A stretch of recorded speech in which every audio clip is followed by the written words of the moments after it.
Ladies and gentlemen, welcome back to episode number 6 in this series where I take you behind the scenes on my journey back to competitive chess and ultimately the Grandmaster title. In almost every episode thus far, I play 2 training games against an anonymous title player whose rating is 1200 on chess.com because they made a brand new account. They're choosing to remain anonymous because they don't wish to leak their openings. They are also actively competing. Now, I've read so many of your comments. I love the support. I love the memes. Some of you are going totally insane, though, and writing things like, this is not the right way to train to be a Grandmaster. Then what is, Mr. 600? What is the right way to train to be a Grandmaster? Anyway, a lot of work goes on to all this behind the scenes as well, not just these training games, but I want to share them with all of you. Here we go. All right, game number 1 versus our usual suspect. Usual suspect plays knight to f3. I was not expecting that, admittedly. Which one do I want to play? Do I want to go for g6 or do I want to go for d5? Let's go for d5. Curious what my opponent has prepared. Maybe g3, maybe e3. c4 I'm ready for. Okay, g3. This is the ready system. It's incredibly flexible, and it's very difficult to predict exactly how the opponent is going to play here. I've actually been thinking for a while, you can see my time, because this is such a flexible system. It can go to the bishop will go to g2, and then white will delay the development. I'm going to play knight d7. The idea of knight d7 is that you prevent your opponent some flexibility here. Basically, I want to play e5. That's what I want to do. Like if bishop g2 is played, I'm going to go pawn to e5. Excuse me, I'm going to go e7, e5. Okay, opponent is just letting me do it.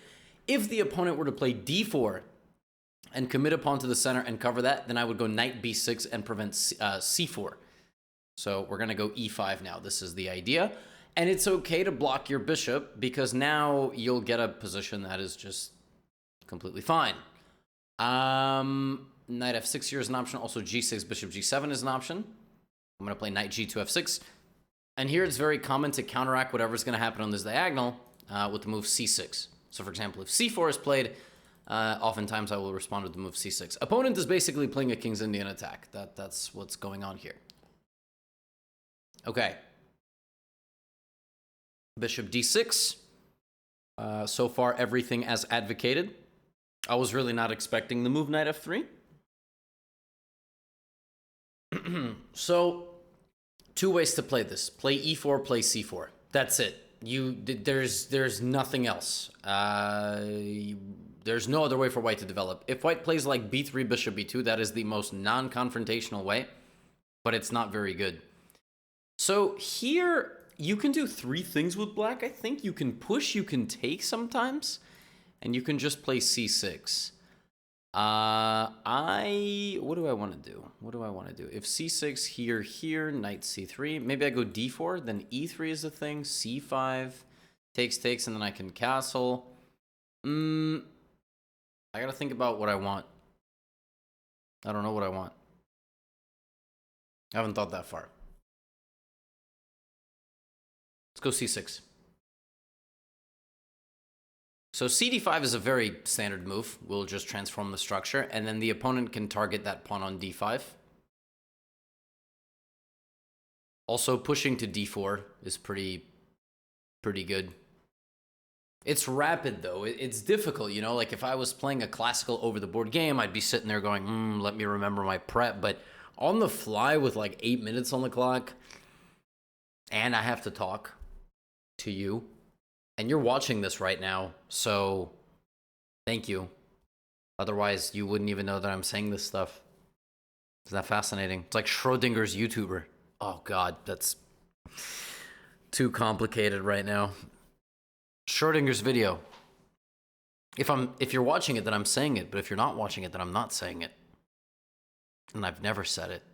Okay, anyway, knight to c3 is played, and I don't understand this move, because I think I'm just going to go d4 now. I don't understand why you would do this. So he's forcing me into a position that is just going to be better for me.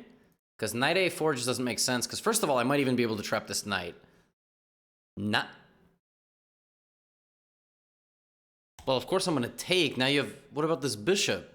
So now's an interesting situation. Obviously, knight h4 is the idea, and I say obviously, or knight e1, knight d3 is an idea to blockade my d pawn and then push f4. Like, the opponent definitely wants to push f4 here. So I need to be ready. Do I want to castle short?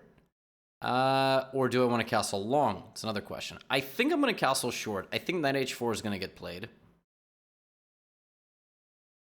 Maybe I could have been a bit more flexible. Like, maybe I could have played a5 and not committed, because knight h4 is a very standard way of continuing here. I think what I'll do is I'll slide my rook over so my bishop can always dip back. This is very common. The knight on f5 by itself is not super scary, but the targeting of the bishop is kind of scary. Now, I could trade the bishop. I could trade the bishop for that knight when it gets there and just be like, you just wasted a bunch of time taking a bishop I don't care about because I have a nice space advantage. I can target the pawn, and if b3 is ever played when my bishop or knight land on a square that they can attack this pawn, I can play a5 and a4. In fact, I can play a5, a4 just as a flank pawn advance to stop the queen side from being able to gain space. So that's how flank pawn pushes work. So yeah, let's settle down and drink some smoothie.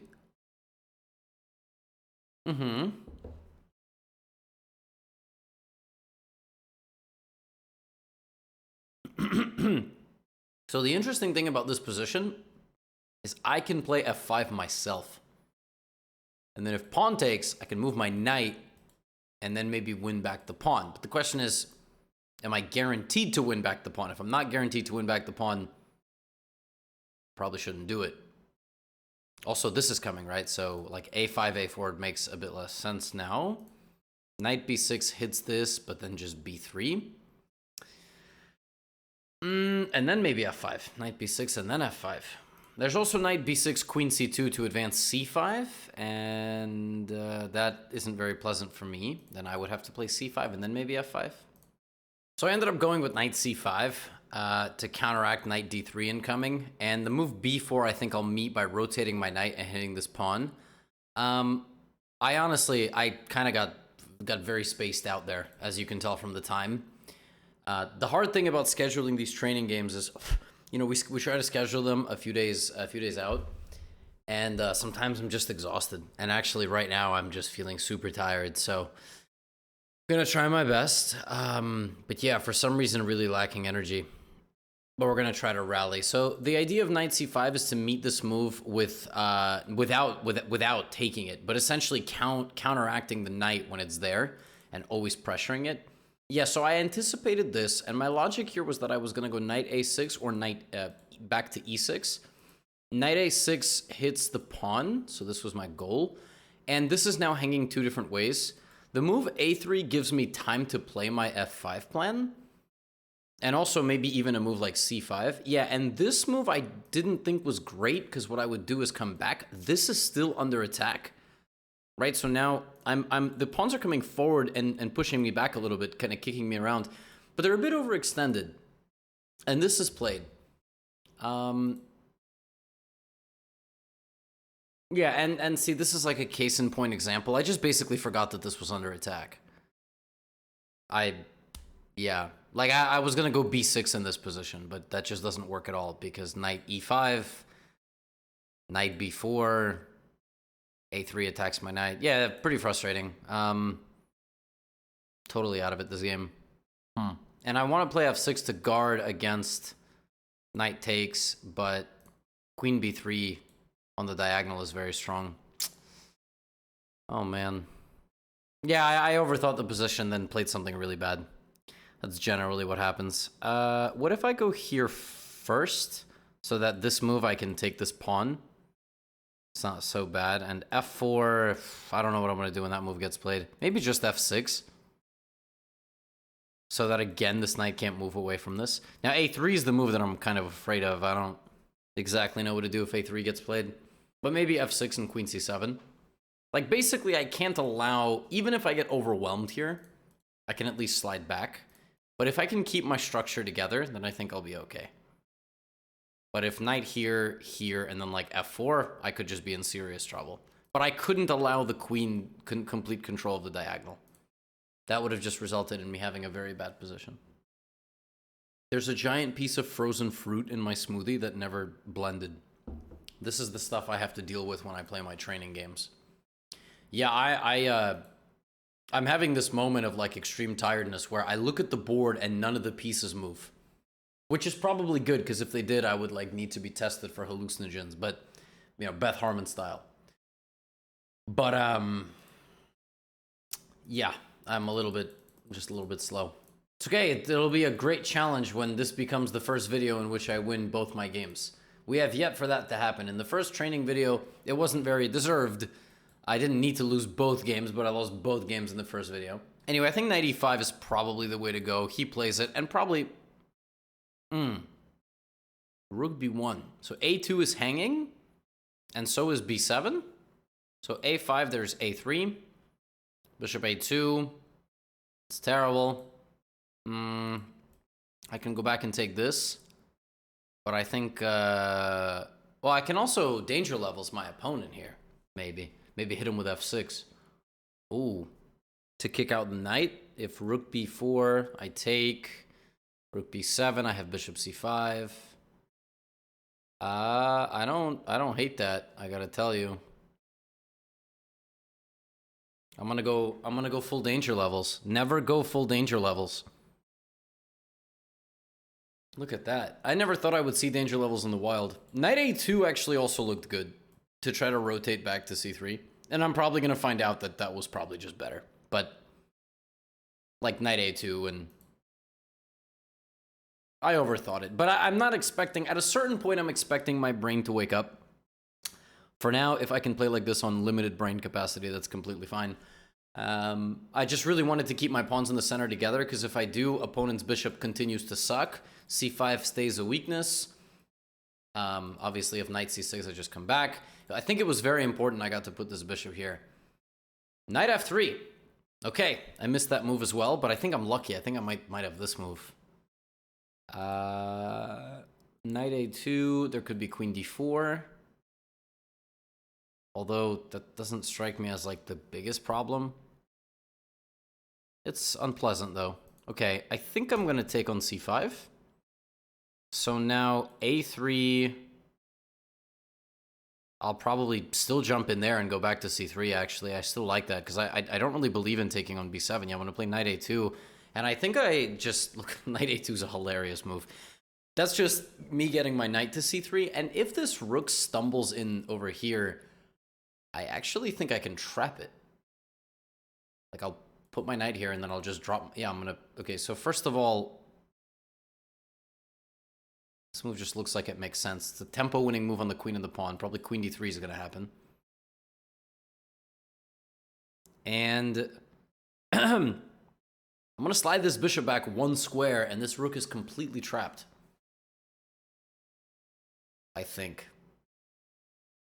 I don't know what my opponent's thinking about. Isn't queen d3 the only... What? Yeah, what else is there? Okay. Bishop c8 doesn't make any sense. Is this a good move? Like, did I put my knight on a stupid square? Should I not have put my knight there, because it's going to be a bit loose in some variations? I hate chess. It's such a complicated game. I feel like I messed up. I don't think I should have put my knight there. Here, e3 is a problem now. Maybe I have c5. I gotta move. I gotta trust my instinct. Instincts? Not just one. Instincts. Plural. So the rook is trapped. So, like, bishop c8, there's a check, but the rook is trapped. Queen c8, the rook is trapped. Only thing I need to worry about is winning the rook the right way. Which might sound crazy, but the point is that I need to win the rook in a way that I don't lose too much in the center, because I might tunnel vision everything on this rook and then not actually come out with advantage, because I'll lose a pawn, another pawn, and a knight. Which is why this move is very scary, because the reason I said my move knight c3 was a mistake, even though it looks like a nice move, actually my knight would have been safer on a2, and then I could have just trapped the rook. So, what's happening is happening. Here comes the... gluing in of my pawn. Also here I'm threatening very strong move c4, I think. Like, if everything stays the same, c4 kicks out the queen and I can push forward or take this pawn. I don't know. But it's a very complicated position. And my neck hurts. Everything hurts. Everything is bad today. At least for game number 1. So takes. The bishop is open, so maybe bishop f4 is going to get played. If bishop f4, I might even have a crazy move like g5, just to kick the bishop out. The point of bishop f4 is to try to, in some way, save the rook, but I don't think it's savable. Although now queen a6 is vaguely possible, but that just looks like a terrible move, like to guard the rook.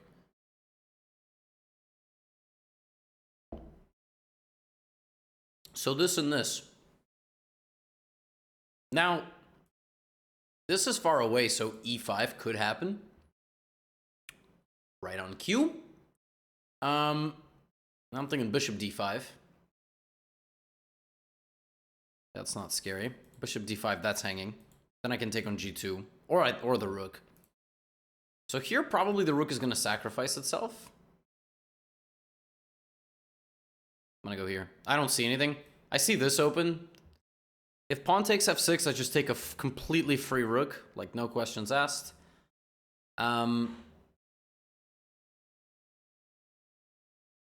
Lucy's asking me what I'd like for food, whether I want a heavy meal or a light meal. This is why there is no Gotham chess. There is no success of this grind without an incredible life partner. That's a little aside. I love Lucy very much. I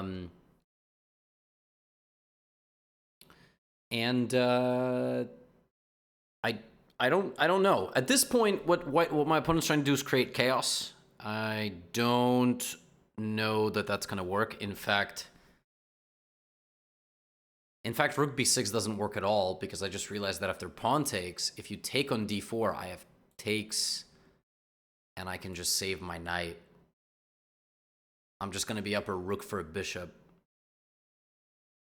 Hello? That's a free rook?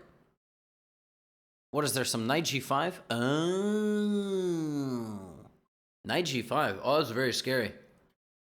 Oh, I don't like that at all. Oh my.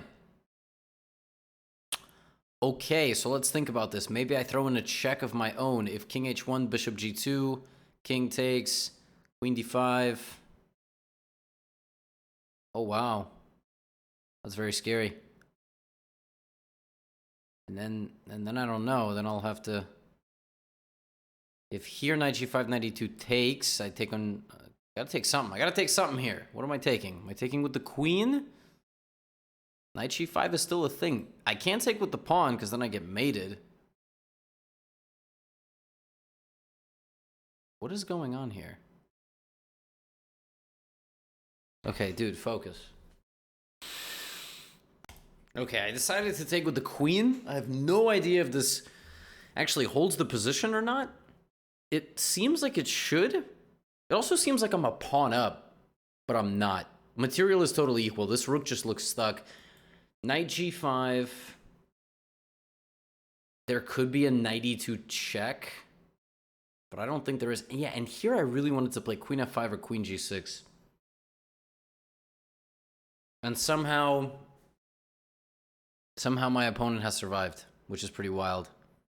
Yeah, it's kind of nuts. I don't see anything else, to be honest. Okay, we gotta go. I'm gonna play queen f5. So bishop d5, I have to drop back with the knight. And then if queen takes, obviously I'm gonna take like this. There's nothing on g7. Queen's hit. Remove this move. I want to stay like above 20 seconds in the time scramble, because this is going to be a mad dash here to the finish. I don't want to get ever that low on time that I'm desperately making moves before I lose. Although that might happen. At some point the knight is going to get in here, which is pretty scary. And this is kind of all about tricks at this point. This game is going to turn into basically just tricks. Like late time scramble with knights. Like these knights are going to be super tricky. I have a passed pawn down the middle, and I control the promotion score, which will be nice for me. But, okay. There's one simplification. I don't know if my opponent will keep the queens on, but that doesn't really threaten anything. And then I can kick the knight out, which is good. Also, I can play d3, and if I can open up my bishop, I think I'm in good shape. I think he's going to trade queens. I think it's the safe option. It's just what you do. There it is. It's a very time-trouble decision. And here we go.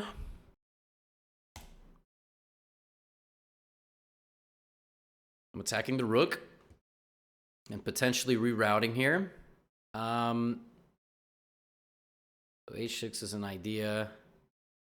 d3 is an idea. I'm going to go h6, kicking out the knight with the idea to play knight to e4. That does threaten my pawn. But maybe I have knight e4. Counterattacking the rook. Of course, I blundered rook d7. Yep. Right on cue. Good, good, good. Good thing I blundered this move, but I'm going to play d3, and I have no idea what's happening anymore. This is hit. So rook g7, king h8. I think I'm threatening to do this. Although I just realized rook g7, there's bishop b2, which is great. I might have just blundered again. Opponent doesn't see it. That's also good for me. Oh my god, this is so complicated. Can I take this and like... Rook e5 doesn't work. Wow. Okay, take. g7 is hanging and d3 is hanging. Okay, I'm going to go rook e8. Rook g7, there's this. And I'm pushing. If knight g7, I have this. Okay, it goes there. Kick them out. Knight c5 attacks the rook. I also have d2.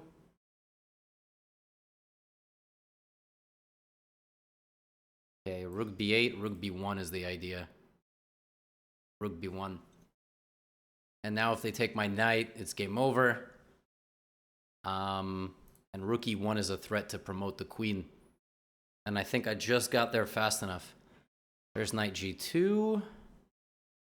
I have check here and knight c3, and we win. And opponent resigns. Wow. I don't even know.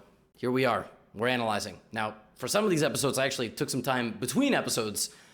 I'm actually analyzing this like 2 hours later. I had some dinner, laid down. Now, everything in this game, I took a little bit of time in the opening, actually, because knight f3 is such a flexible move. And what I was going to say is everything in this game can actually be analyzed, even from move one. My opponent and I actually call each other on the phone after the games are done to analyze by ourselves as well. And my opponent told me that they thought that after knight f3, I would play g6, which I have been playing, and I did play in Vegas, or f5, like my Dutch stuff. But I kind of knew that. I kind of realized on the fly, and it's why I was so tentative in the opening. I decided to play d5, because I play a few different things. And here I played knight d7, and as you saw in the game, the idea is to go e5, but there's another idea. When this move is played, right, this is a commitment. Now you drop the knight out here. This is a super weird line, but it's kind of like a meta. It's like you just prevent the move c4. And if white just develops like a normal position, well, what ends up happening is like you can't ever play c4. And that's sort of the whole point. So black can set up g6, bishop g7. And I prefer positions that my opponent doesn't know theoretically. I think that actually plays a little bit more to my strong suit. Like I can freestyle a little bit better. But the game actually just became a King's Indian attack. This move, c4, I checked the database afterward. d4 is very much a move. c6 is very much a move. The critical way for white to play is to take first and then, and only then, play the move knight to c3. Because if you play a move like d4, now actually this plan with knight e4 and also knight b5 are a little bit stronger since this bishop's diagonal isn't closed down. And if you do choose to close down this bishop's diagonal, there's a slight advantage in that rotating is a little easier and pawn to e3 breaks my center, and I don't have the support of the c-pawn. Why do I say that? Well, in the game, my opponent played like this. You see, there is a major difference of this plan when these pawns are still on the board. Why? Because I can always play c5. And that's what the computer wants me to do. It doesn't want me to worry about this knight rerouting here, and the computer is not afraid at all of the move f4. The computer immediately starts going for b5, queenside aggression, and it's like f4, so what? Queen e7. Okay, f5, congratulations. And? Like literally, the computer, if you analyze with the computer, it lets white get everything. It lets white get all this, and is like, So, are you stupid? There's no attack. But during the game, you know, when I castled, like I was obviously expecting a move like knight h4, knight f5, and here I was planning to play rook e8 to meet this move with bringing my bishop back, to then kick the knight out. And here black is just comfortably better. Opponent did route this way, rerouting. I played knight c5. And if you remember, right around here is actually where I started feeling super foggy. Like I got really tired, and I misplayed, like immediately, for a couple of moves. Wasn't feeling great, and my confidence was low because I don't know, low blood sugar, no idea. But b4, knight a6, and what I did in my logic was like, well, the pawns are coming forward, now they're going to be targets. You know, you play a3, I hit him with b6 right away, quick b6, boom, boom, start chopping down the structure. But when I realized that this was under attack, here I really had to focus. I knew that bad things were coming, and I'm happy that I refocused just in time. Because if I play f6, white will give me this check. I will have to go king h8, because just the important lesson, do not pin yourself like this, okay? I know many of you would be like, why would you move your king? Why not block? Because now you're paralyzing. You're paralyzing two pieces, right? So f4, and now you're going to get rolled. So if you can, don't pin yourself, right? f6, I would have slid over, but the attack would have came. And here I realized I have this nice little tactical defense of this pawn by leaving this pawn in my sights. And if the opponent plays a3, now we get the same position, right? But b3 is covered. So it's very important to anticipate your opponent's threats. Once the position started opening up, I was pretty correct in my assumption that just taking on c5 was correct. There was no need to play f6. I got really excited to play this move because I'm like, ooh, danger levels. And it's just not smart. You should just play the simple move, or like this simple move. And the idea is actually very much the same, that if the rook wanders in, it will get probably trapped. It has very few squares to go to. It can, in fact, only go to b2, because if it goes here, that's a fork. So, yeah, I got a little bit too fancy here for my own good. But the advantage never actually went back to my opponent. Now here, I was very upset with myself for playing knight c3. And it's actually not that bad. Believe it or not, like, even though I was a little bit annoyed with myself with the move knight c3, it's not the worst thing in the world, at least on a low depth. The computer still thinks that I hold everything together here, but it would have been so much simpler to actually leave this knight on this stupid square and just go after the rook first. Because again, the only move is rook b2. Although there is, what about rook b3? Because if take, and I'm forked. Oh, well, then I go knight c3. Oh, well, that kind of makes sense. So now the queen's hidden. When I take this, I'm not hanging my knight. Okay, so rook b2 would have had to been played. I should have basically just realized this rook has no home back there. Like, if it goes back to b1, then the fork happens. So a little bit of a tactical sequence. I decided to do this, and I realized I was holding my center together. And here, the opponent 100% played the right way. This is super instructive, because I've got my passed pawn. I'm about to trap the rook. You gotta open up the position. You need to get this rook some help from a distance, and one pawn move opens up the entire board, because now this has helped, and this has helped. And this move really confused me, actually. I only have one move here that keeps the advantage. I might play this move in a classical game. I would never in a million years play this move in a rapid game. I played bishop d5, which is the second best move. Here there's a move that the computer claims just gives black a very strong advantage. The best hint that I can give you is where white's queen is positioned. Yeah, it's rook c8. You just disregard the rook and you go and try to threaten the bishop c4. And for example, if pawn takes f6, now this is a lot different, because after knight g5, after knight g5, I just go here. And I just don't focus on the rook. I leave the rook, and instead I do nothing. Material is equal, but apparently black is winning. Yeah, well, I'm a human, and it's funny, because you remember how hesitant I was during the game here? I was very tentative. Queen f6 is the best move, and here queen f5 is the best move. It's a little bit better than going to g6, and it's a little bit better because what ends up happening in this version is I damage my structure, number one, and number two, I don't have an active rook. So my rook doesn't pressure the knight or ever threaten to double up. So this is actually a better move. It's more active. And when this happens, black is better. Like black has the advantage here, primarily due to the active pawn. And if I did this intelligently, I would have untangled, but unfortunately, was h6 a good move? No, h6 was a terrible move. I basically need to leave this knight and create a threat on this knight in another way. Well, that doesn't leave the knight alone, I guess. Look at this, rook c8. I didn't see this. It's tough to do this with like 20 seconds. This threatens rook c1 and rook g5. Yeah, didn't see that. So I did this, and I blundered something completely idiotic. In this position, I totally freaked out. Y'all saw me freak out. I forgot I can just go here. Just low time, you know? In a classical game, you see this move 10 times out of 10. So that's not super instructive. Just forgot I can cover this. And I actually saw the win for like a second week in a row. I saw the win for my opponent. In this position, you actually do take, and even though it looks like you have nothing, you just completely leave this alone, and you go for me. And I said that during the game, and it's over. I can't stop that diagonal, so any rook move just kills me. Luckily, opponent got a bit spooked by me and played this, and we did this, and then here, I played the winning sequence. The only sequence of moves that wins. Do not get afraid of your threats. You need to be fast. Danger levels. What's worth more than a pawn? A knight. That kicks the knight away, so I can go rook f8 check and also sneak around back. Okay? Look at this. So again, I want to go d2, but I can't because this and then g7 is a problem. So I kick the knight out first. This just doesn't do anything because now this and this is under pressure. I kick the knight out, and now I push, and now there's a very big difference. I'm going to go get the king some help. My pawn. I don't need to help the king. So rook b8 here, and again, danger levels, beautiful coordination here, and rook b1. This whole sequence wins for black. And a very nice tactic here to finish it off. I can win in a few ways, but you can make the queen. Sometimes when your pieces are all coordinated, you can make the move that looks impossible. Opponent resigned because rook d1, knight c3. And it's important to note that here I would not do this, although this still wins. I would do this.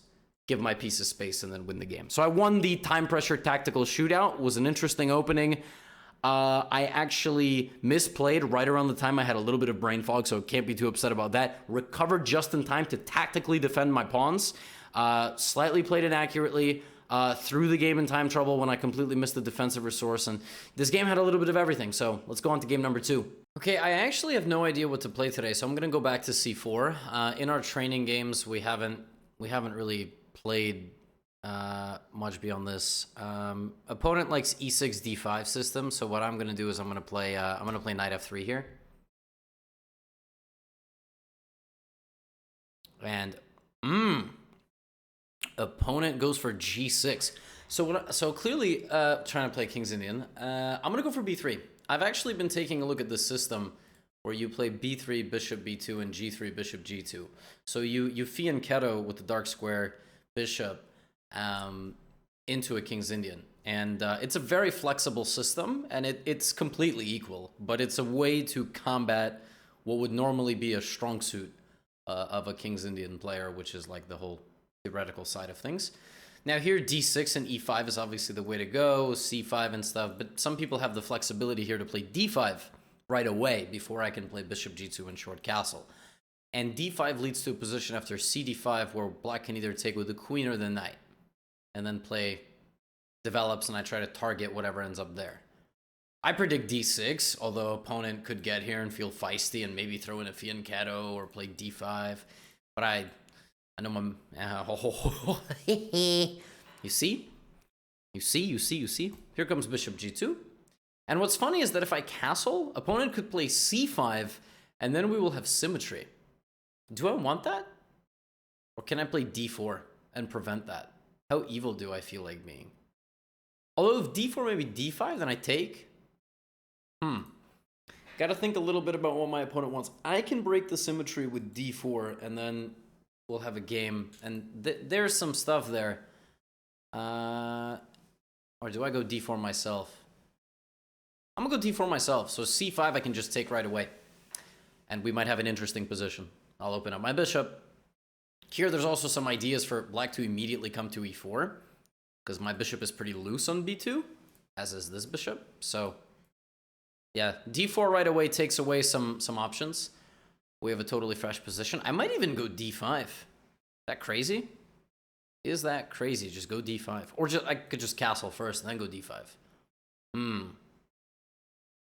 What am I doing with my life? I think I'm going to castle. I want to get my king off the center line. Pretty imbalanced position. If knight d7 is played, what I'm going to do is I'm going to go for d5, I think. Yeah, so I'm thinking this. And then c6, I can chop. Leave the c6 square a bit vulnerable in some endgames. Or I can just finish developing. Instead of just lunging forward.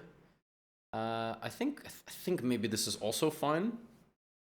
Because at some point, black needs to do something in the center. And if black waits too long, what's going to happen is I'm going to set up my queen and my 2 rooks on one of these files and completely overtake the center of the board. At which point white just has a completely irrefutable positional advantage. So also there's lines like here where e5 is possible. Because if I take, this knight moves and pins my bishop.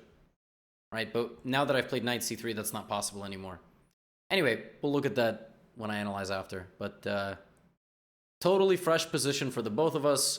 We have a quadruple fianchetto. And we're chilling. Opponent goes for knight e4. This is a standard idea. There could be backup coming with this move. Now, normally what's good here is queen c2. This is always considered a good move. Because if the knight takes, there's no tempo on the queen. So I'm going to play queen c2. And now f5 is, I think, a pretty bad move. Because here's the thing. In this position, I would have liked to move my knight. So, for example, I'd love to play knight d2. Okay, opponent just takes. I'd love to have played knight d2, but I couldn't because knight takes knight led to a tempo on my queen. And if I took this, then the bishop comes in and pressures me. A little bit hard to move. So what happens is knight c3, and I guess I'll take with the bishop. So, I don't know. Chilling. So, for example, knight f6 now to go here. I'll probably play d5 to cut out this bishop. c5, I'll probably play d5, although I could take. Rook e8, something doesn't sit right with me here. I want to go d5 really bad. I like space. Also e4. I like space. If the idea is to play e5, maybe I go rook d1 and take. Is that an option? Certainly looks like an option. I can also play rook fd1, so that if the bishop ever takes, it's not with tempo. I don't know where the board is going to open up. So I'm going to play rook d1 to anticipate the move e5, so I can take with this pawn. And if in any line the bishop ever takes, there's no rook hanging, so I can go do something. Because the thing is, whenever I move this knight, this bishop's hanging. That's the thing about these positions. The bishop is always hanging. So if the bishop takes me, my rook hangs. But the bishop takes me and my rook isn't hanging, then I can go do something while the bishop stays there. I don't actually think rook fd1 is the best. I think rook ad1. I think my rook should have been behind the e-pawn, but very tough to tell. And I don't have the whole time to figure it out. So if I do have to move again, that's okay. But for the meantime, it's going to be c1 and d1, and we'll figure out what to do over here. Queen c8. Okay, that stabilizes this.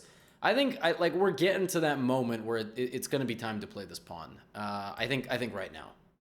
So we're now shutting out the light squared bishop, and we're isolating the dark squares, the dark squared bishop. And opponent has a difficult decision to make, I think, whether to take or not. Another option there was to play maybe bishop h3 to pin the knight to the queen. So I've traded the bishops. I hope I didn't do it too quickly. And now I've got... Wow! c6! Really? Can I... I guess I can't go knight d4 because I'm pinned. I want to go e4 to just take more space. Like h4, h5, but that never works. So dc is obviously queen c6. I think since I have more space, I probably shouldn't be trading. But I'm not exactly sure. Because also, if I play e4 and takes...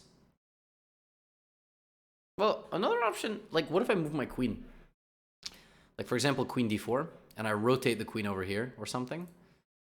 That's one more option.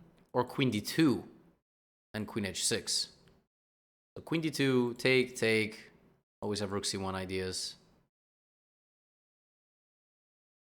I like that. I'm going to do it. I'm going to go queen d2 with the idea to go queen h6. Bishop h3 to hit the knight, and knight g5. And then I win the game. If takes, takes, the c file opens, and I'm just in time. And at the end of the day, the c6 square will be very, very useful in many positions. I still have a long-term dream of playing knight d4, teaming up my bishop and my pawn, and landing a knight on c6 in conjunction with a rook on the open file. And basically, opponent is in a tough spot because you can't move your e-pawn anymore since d6 is super weak.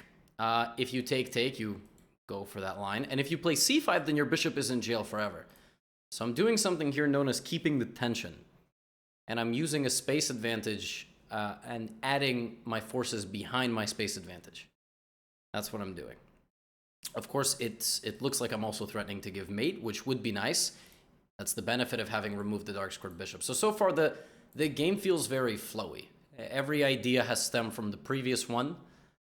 And I think I've sort of woken up, which is nice. It happened. And there's a5. a5 is a strange move. I don't understand a5. I don't know. What does a5 do? I guess this is the idea. But like, my idea is queen h6, knight g5, right? So if I play queen h6, I also want to go rook c1. Also bishop h3, like right now.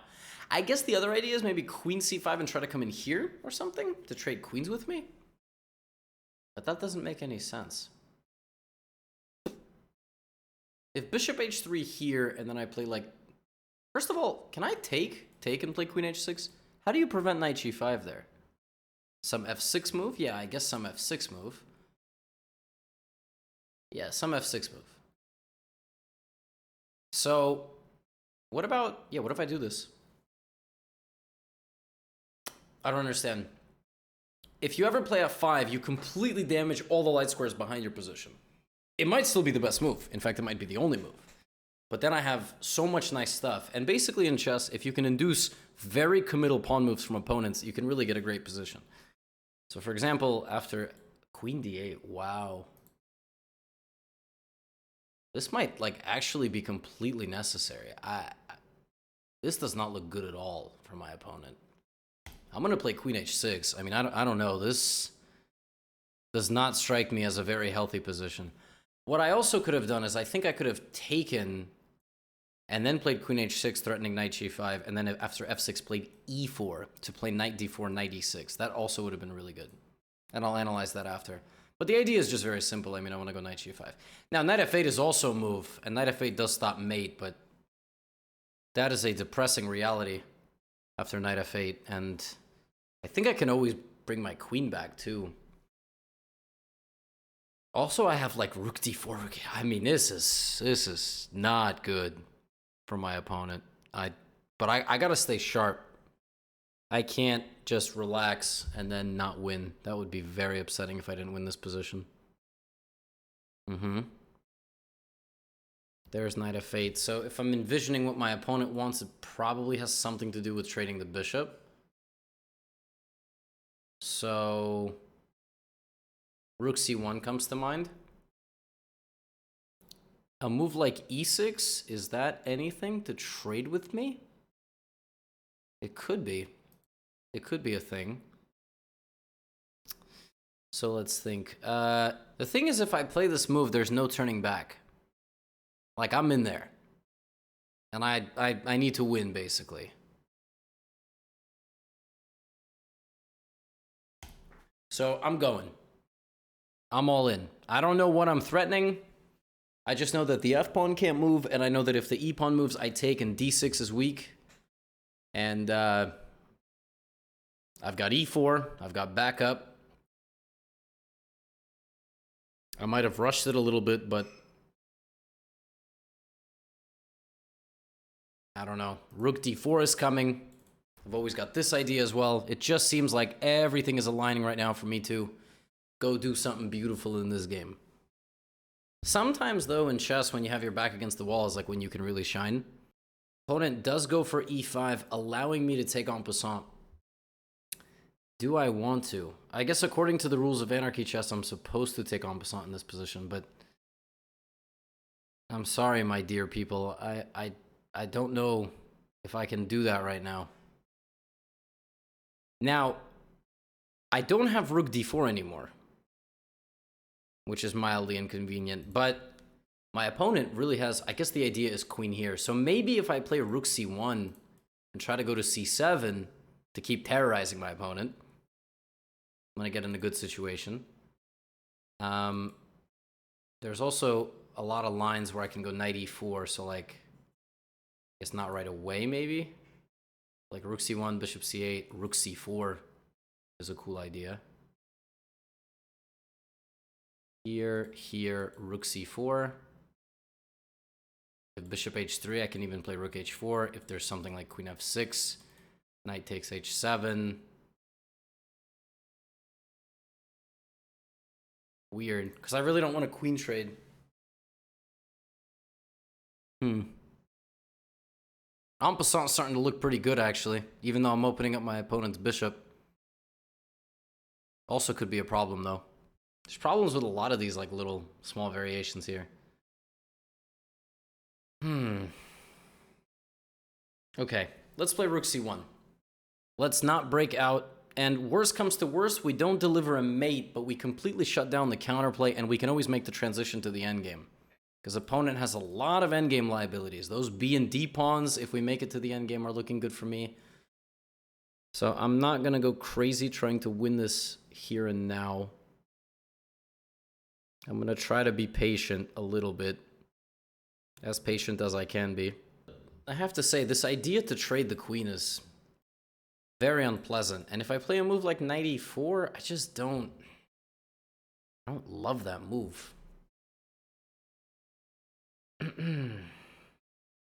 What I could do is on bishop c8, I actually can just go back.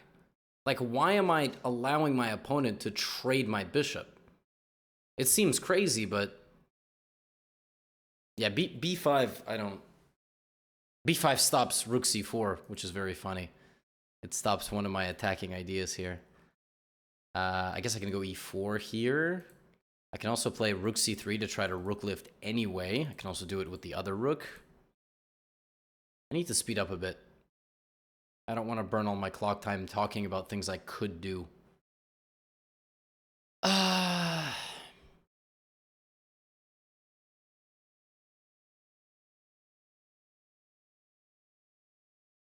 Okay, let's go here. This is the idea. This is the idea. I would have really liked if I could get something to h4. So maybe I could have played a4 there. Like looking for the little pawn play action to play rook c4. I'm still a big believer in bishop g2. Just, there's no need to trade. If I get kicked out, great. But everything stays weak. There's that move. Was expecting that. Can I play knight f7, king f7? Is there anything there? Some rook f3, king there. No. I can go rook f3 right away. And then take on f7. I could do that. I'm going to play this. So this is under attack. I guess rook a7 actually is a stupid move, but it... Oh no, rook f7 would lose.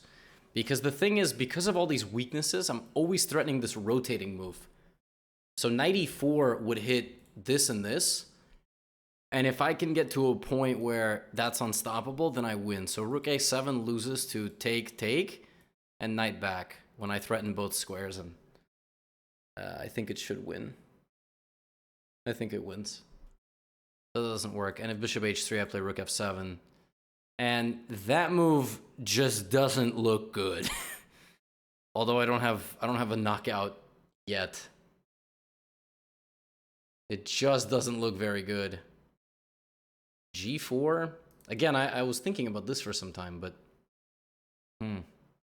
here, take, check, king h8. Is there really no mate there? Wow. There's really no mate.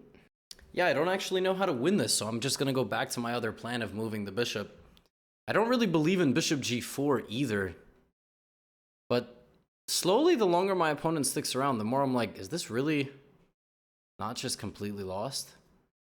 Okay, rook c7. Knight e4 maybe?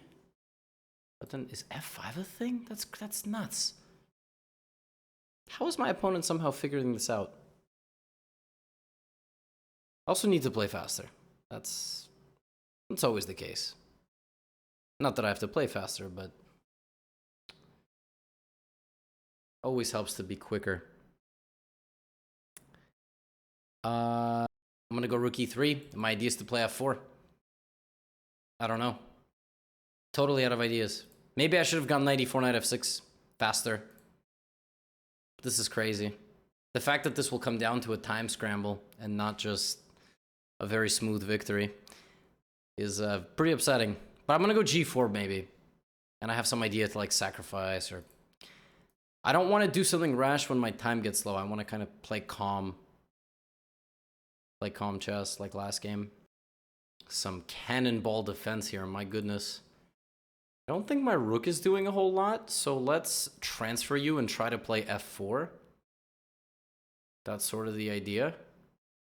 I'm assuming this move is just gonna happen, right? Like, you gotta kick me out at some point. And then I need to be very careful that I don't get my queen trapped. There it is. Let's move the knight. If this, I can probably just come back, but I would expect some sort of trade to happen. Knight c3 is an idea. To just quickly hit over here. Is that a thing? Can you play that? Okay, let's come back and attack b5. That can't be bad. It's also kind of funny that in the middle of all this I can do that. Now I really want to play g4. Just sack it. Open it up. f4 is also interesting. f4 is a really interesting move. I'm going to convince myself to play f4 in a second. There's always stuff over here, though, I got to be careful about. If the queen ever moves. Rook c5. So queen b6 could be a thing. f4, queen b6. Looks a bit scary. I'm going to play f4. I think queen b6 is the idea. I don't see another reason why this move... Okay. Knight a4 attacks the rook and covers b6, which I like. Yeah, rook c2 is all in. So let's take this.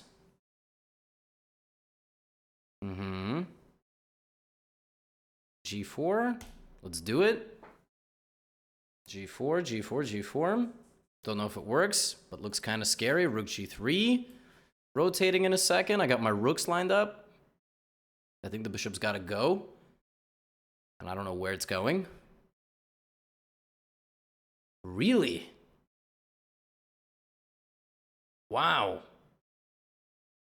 Okay, there is no rook c1.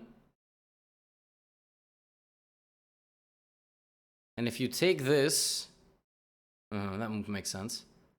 Does it make sense, or can I win the... Can I win the piece here? Not if I play that move. Because there's bishop d1, which is just so ridiculous. So let's just go h4.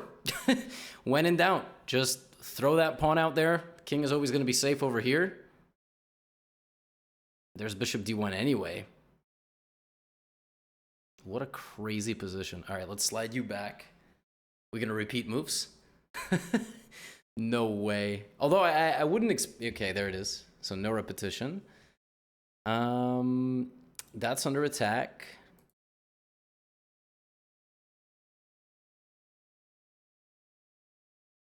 It's like really under attack. I really don't like that. God, I hate playing this move. I can feel my piece suffocating for air, but I don't really see what else I can do. Move you out of the way and maybe set up rook g1. And he checks with that move. The queen's coming in. Terrifying. Okay, I'm gonna slide you back. Go here.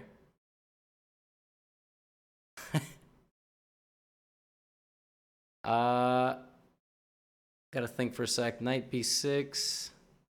I don't know. I just don't have a lot of time.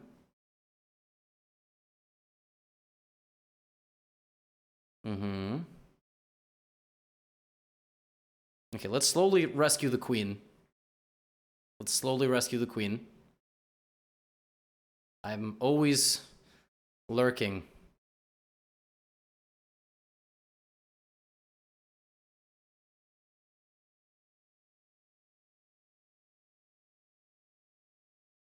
Five seconds. Oh my goodness. Queen e8. If takes, I'm going to go here. And now I'm threatening rook f8.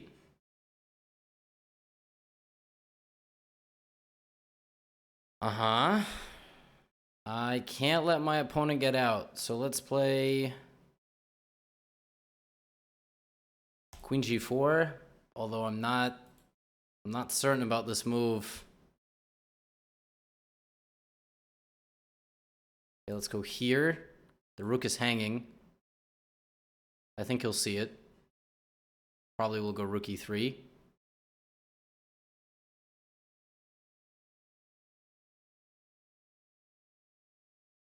If knight takes, I have queen e6 check. I have queen e6 check, and I think we just won the game after rook f8 mate. Oh my goodness. Oh my goodness.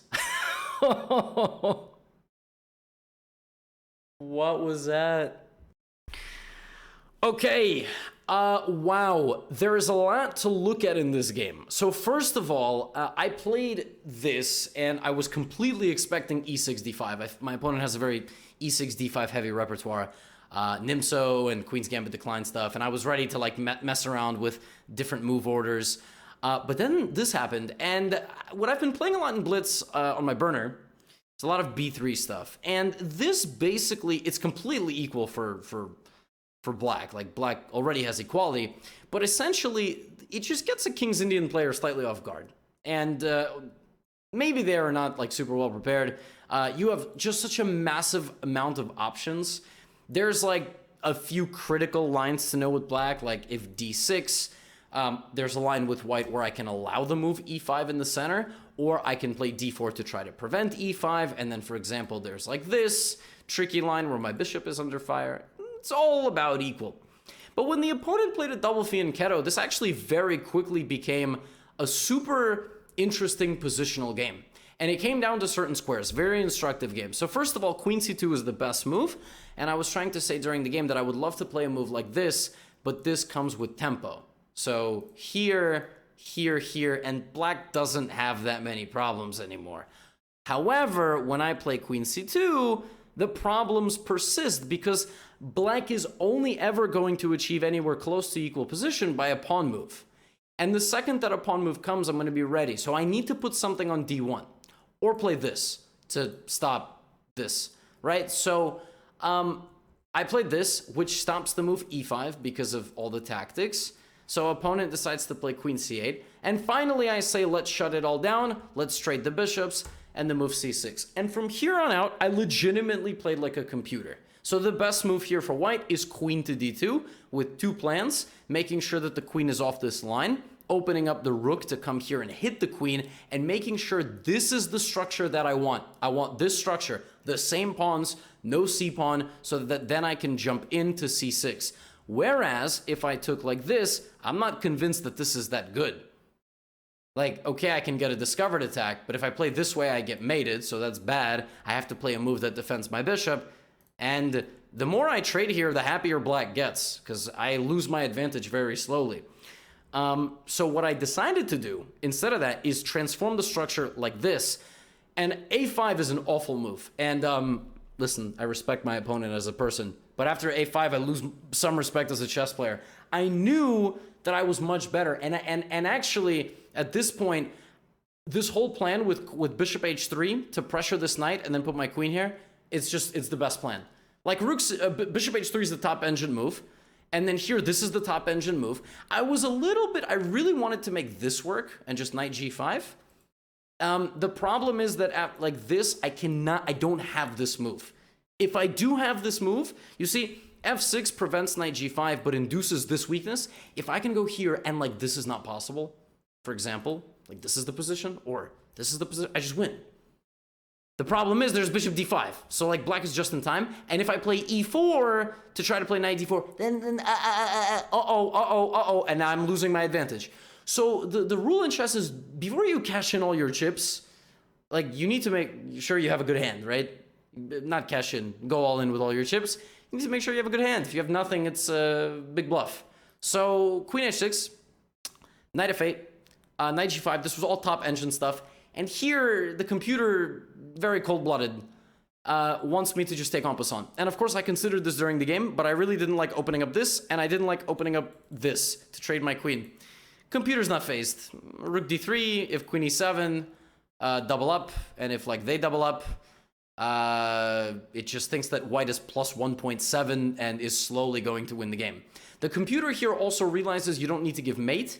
You've already split black's pawn islands into 3. So they have ED, BA, and GH. And, you know, just like in real life, having ED is not recommended, not a very good thing.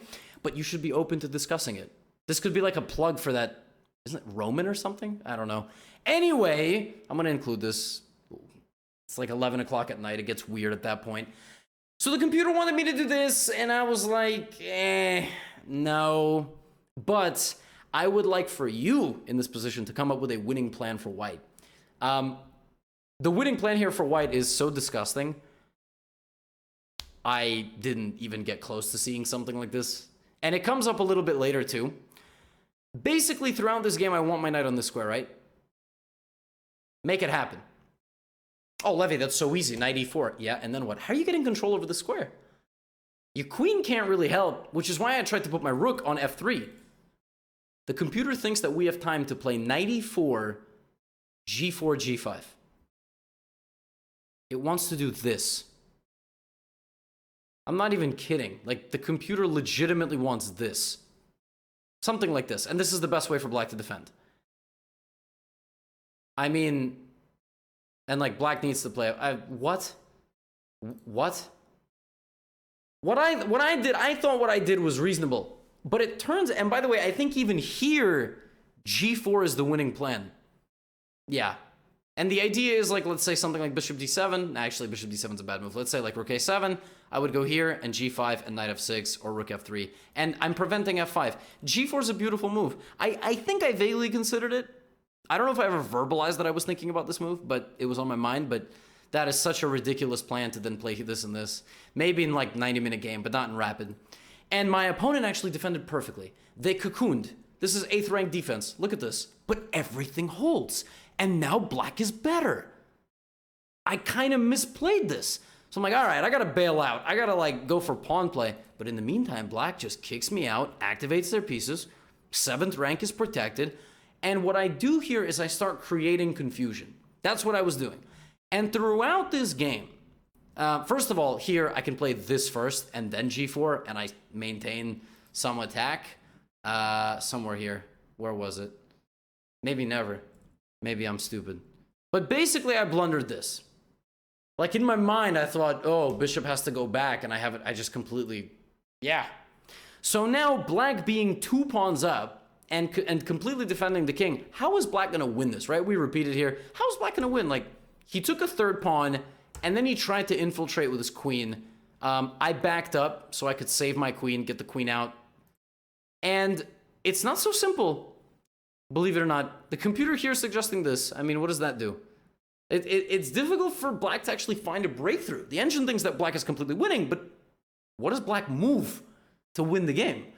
And my opponent and I were both under the impression that in a low time game, like especially once I successfully traded bishops, right? While also maintaining that my king is always safe from enemy checks, black is so passive. The only way not to lose here is to play knight d7, because I was going to take.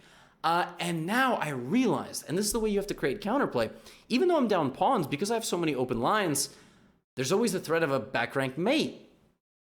So I thought, rook f8, how do I get that? I need to deflect the queen and the knight away, so I played this move to go queen to e6. and knight b6. If I can deflect both of them, rook f8 is mate because the rook is sandwiching the king. Now, of course, if my opponent here had played, for example, h5, this would have never happened, and I probably would have lost the game. But this is still very tricky because I get a passed pawn. I get a passed pawn. And like, if you try to move the knight out of the way, then I check you, I win your knight, and I win the game. So it's still all the weakness of their king and the activity of my pieces makes this super, super challenging. Now, of course, again, the gatekeepers I mentioned in the beginning of the video who are like in the comments, like, this is not how you train for GM and stuff. They're probably at this point in the video going, oh, he was down 3 pawns, he sucks, he got lucky. But this is the way chess goes. Like, maybe not in super GM level, but like, this is a practical position that's very difficult to play.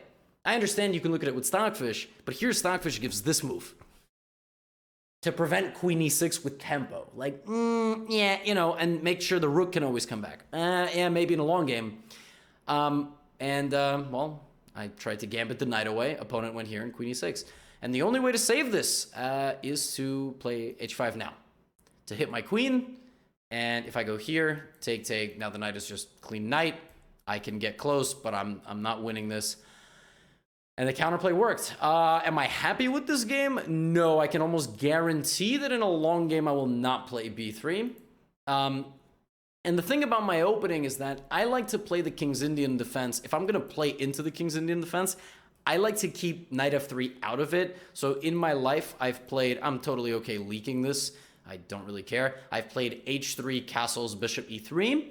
Makagonov system, I like to play bishop e2, castles, bishop e3, and if I'm gonna play this knight out, it's gonna be delayed, so I will play like, I mean, I might do this and play the Gligorich. Oh wait, no, this isn't even the Gligorich. What even is the Gligorich? Is it like this, and then knight f3? I don't even know, but the move order with knight f3, bishop e3, and h3, I believe. Or maybe I don't know anything. But there's like many ways to play the King's Indian. And the problem is if I go for this move order, trying to go for this, then, well, they play g6. And now if I'm going to play a King's Indian, I have a knight on f3. So I have to play something different, which is why I played b3. That's chess. That's the way chess goes. The alternative is, of course, to play like a fianchetto King's Indian with d4. Not a bad option for white, but black seems to be okay there. Anyway, folks, this is the first episode of the series where I've won both games. Deserved, undeserved, not so sure. But of course, in the first episode of the series, I lost both games, and I didn't deserve to lose both those games. But that's how it goes sometimes. If you made it this far in the video, I want to tell you once again, I wholeheartedly appreciate your support. Go leave a comment and keep being awesome. Next episode will be puzzle solving. Get out of here.